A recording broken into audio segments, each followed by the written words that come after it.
Hi, everybody. Hi, Bill. Hi. I know we all have heard of Hillary Clinton and that famous book she once had written about what it takes to raise a child, a village. If I drank enough vodka, I might say village. Where to start with so much eminence?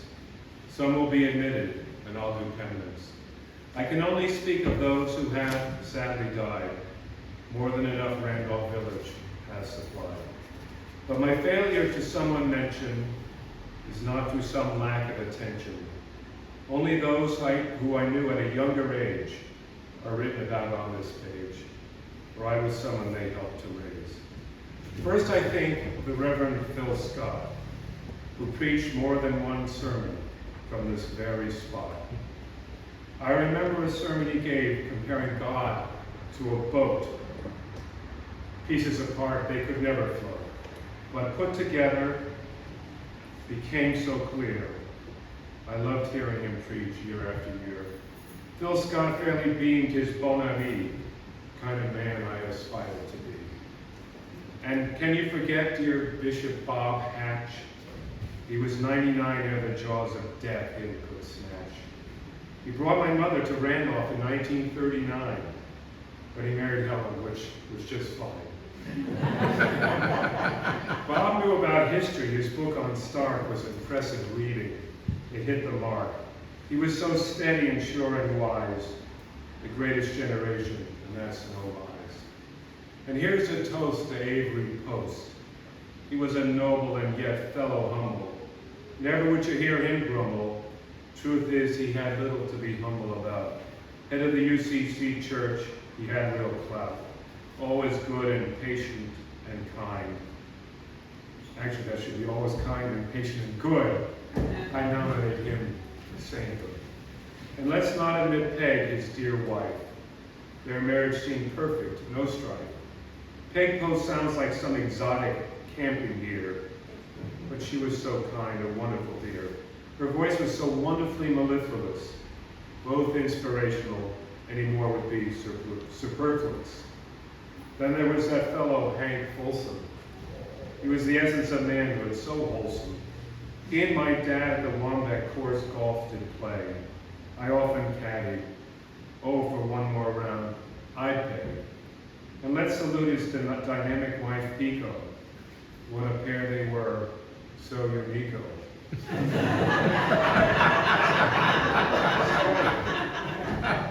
And who can ever forget Barbara Wise sessions? Smiling lips and eyes, constant expressions. So loving support and always so kind. A sweet and dear soul, all combined. She played the organ with wonderful finessing. To know her was a wonderful blessing. Once standing with the great Gordon Lowe, I waxed all philosophical just to show how wise I was about the mountains I told him that they could never change, they never grew old. He calmly listened, and he didn't scold, but gently chided me and calmly stated, they changed every day, my thinking outdated. Who can forget Mildred Horton? She was our Millie of the Valley, around whom we all did rally. That was actually my mother's couplet. President of Wellesley, not to mention the waves. Whoever met her always sang her praise. She was such a shaker and such a mover. Never a problem she couldn't outmaneuver. Indomitable, strong, and ever so able. More to offer than any fiber optic cable. And we would be remiss altogether, leaves. We failed to mention the Weatherleys. Bruce, moderator here for many a long season. His beaming face made church-going a reason. And his dear Peg, let us not forget. And even though they did not Beverly beget, she was a bright star, but could never forget that married she became Beverly Weatherly. The two nicer names could not be put together. Klaus Kurtzer will ever be in my mind. His college learning was one of a kind. He led the trail crew and was an intrepid hiker. And on the piano he was superb, no piker. And ever so fondly, I recall Alvy Kennison. And here I could use Alfred Lord Tennyson. Was ever there a finer Randolph Dennison? He was Mr. New Hampshire, full of granite and grist, but generous and kind, a smile not to be missed. That craggy on his face, that hard-working ethic, everything about him was amazingly better. When John Houston died, I could not believe it. So strong and fit his death, I could not admit. I bicycled with him, and though he had seniority, he easily and humbly showed his superiority. I climbed Mount Musalak with him, tracing the death of my brother. It wasn't grim, because John had such a wise and philosophical bent, giving me much to ponder as we made our ascent. Do you recall Milton Smith at all? Mount Washington at 107 he ascended, 16 times in one morning. How splendid. I'm exaggerating a little, of course. But for such a feat, who else to endorse? His endurance and perseverance were legendary. Following him, I'd have an embolism pulmonary. Jim and Hattie Baldwin, I say them both at once.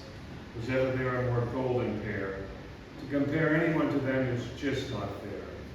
They succeeded so well in life's tricky game, but to me always kind and humble, all acclaim. At church, Hattie started the fund for benevolences. Jim and Hattie had not an ounce of malevolence.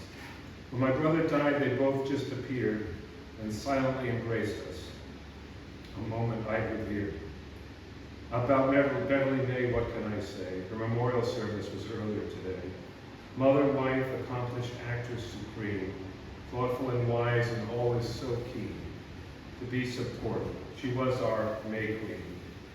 Edward Purcell was a neighbor for a spell. He was for magnetic resonance, he got his Nobel. Quiet and so was unassuming you'd never guess that MRIs exist because of his largesse. Alan Horton was so calm, wise, and sage. Was he in the CIA? A question for the age. Joan, his wife, had the sweetest voice. They chose our village. We should all rejoice. Glover Koopman was a very old soul. She had a quiet wisdom, that was her role. Such a quiet and wonderful temperament, her peaceful meaning was to my betterment. I used to see Hirsch Cross at the auto repair, always so friendly, his generosity so rare. He provided the funds for the new town hall, and helped fund the foundation, but that's not all. The organ here is in memory to his wife. What a prosperous, wonderful, and generous life. Steve and Julie Rounds were great neighbors, no doubt. Julie would appear with a plate of newly caught trout. Steve could row faster and fiercer than a kamikaze, and would climb up to Madison Hut for morning coffee. Freeman Holden in the valley was also a neighbor. Making the most beautiful fishing rods became his labor. His first name spoke of independence and character. I wish I had more of his traits, been the inheritor of that solid northern New Hampshire determination to never complain. Giving up was not a temptation. Anne and Louis Cutter, scion of the great map maker, owner of houses and many an acre. They both were always so incredibly keen to be gracious and kind, always supremely serene. Anne at the end so bent over, most likely in pain, always managed to smile and never complain.